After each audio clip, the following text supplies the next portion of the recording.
আসসালামু আলাইকুম এভরিওয়ান। আবারও আজকে সারাদিন সকাল থেকে এবং বিকালে ছাদে যাওয়া পর্যন্ত কি করলাম, সারাদিন কি করলাম সেটাই আপনাদের সাথে শেয়ার করব।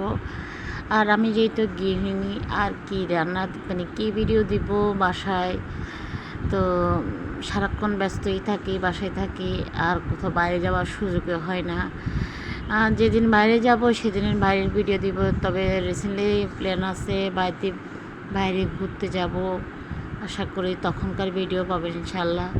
তো আজকে কী রান্না করছি এবং কী দুপুরবেলা খাওয়া হয়েছে, বিকালের কী নাস্তা খেয়েছি, আলহামদুলিল্লাহ সব কিছু আপনাদের সাথে শেয়ার করব। পুরো ভিডিও জুড়ে সাথে থাকেন, আপনারা দেখতে থাকুন।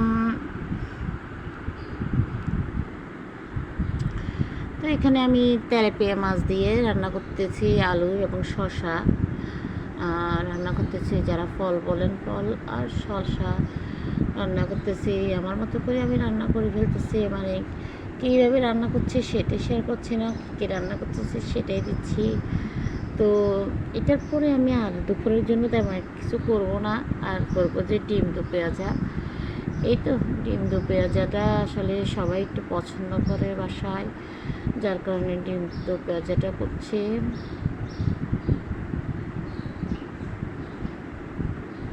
এদিক দিয়ে শসাটা হয়ে গেছে একদমই, ডিম দু পেঁয়াজাটা একটু ভেজে নিলাম।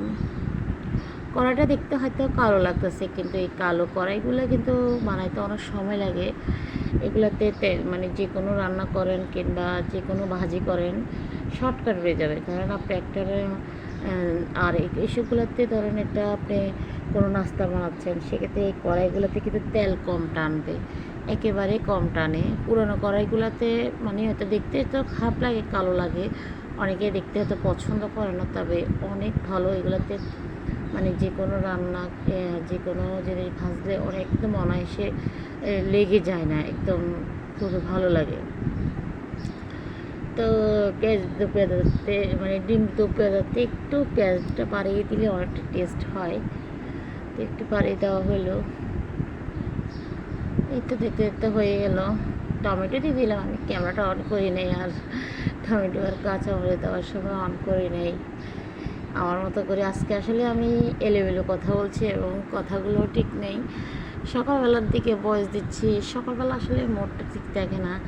নাস্তাটা খাওয়ার পরে মন চায় যে মোবাইলে কাজ করতেছি, কথা বলার কোনো মোড থাকে না একেবারেই। তো আসলে আমি রাতে দিতে পারিনি, তাই এখন দিলাম। দেখতে দেখতে দুপুর যেতে হয়ে গেল, তারপর বিকেলে নাস্তা নিয়ে বসবো। এই তো এদিক দিয়ে আমি বাচ্চা ছোটো যেহেতু ছেলে ঝাল নাস্তা খেতে পারবে না, ওর জন্য ডাইনিসটা আনলাম। আর এদিক দিয়ে ঝাল পেটিস, চা, তারপর পরোটা দিয়ে আবার চা খেলাম। পরোটা দিয়ে চা খেতে আমার কাছে বরাবর ভালো লাগে। এরপরে আবার 4টা বাজে এটা খেয়ে আবার এদিক আমরা চলে গেলাম ছাদে যাই, একটু কতক্ষণ হাঁটলাম, গাছগুলো ভিডিও করলাম, ছাদে সবগুলো গাছ ভিডিও করলাম, কী লাগানো হয়েছে সেটাই আপনাদের সাথে শেয়ার করতেছি। গাছের যে পরিবেশটা কেমন, বাগান বাড়িটা কেমন, একটু কমেন্টের মধ্যে জানাবেন। সবাই দোয়া করবেন, আমাকে সাপোর্ট করবেন, ভালোবাসা দিবেন, আমাকে ফলো দিবেন প্লিজ। কেউ সাবস্ক্রাইব করবেন, কেউ আমাকে ফ্রেন্ড রিকোয়েস্ট দিবেন না, সরি। এই যে আমার ছেলে, এটা আমার বোনের ছেলে, খুব মজা পাচ্ছে, ওকে নিয়ে সাথে গেলাম। তো সবাই ভালো থাকবেন, আমার জন্য দোয়া করবেন। আজকের মতো এখানে বিদায় নিচ্ছি, আল্লাহ হাফিজ, আসসালামু আলাইকুম।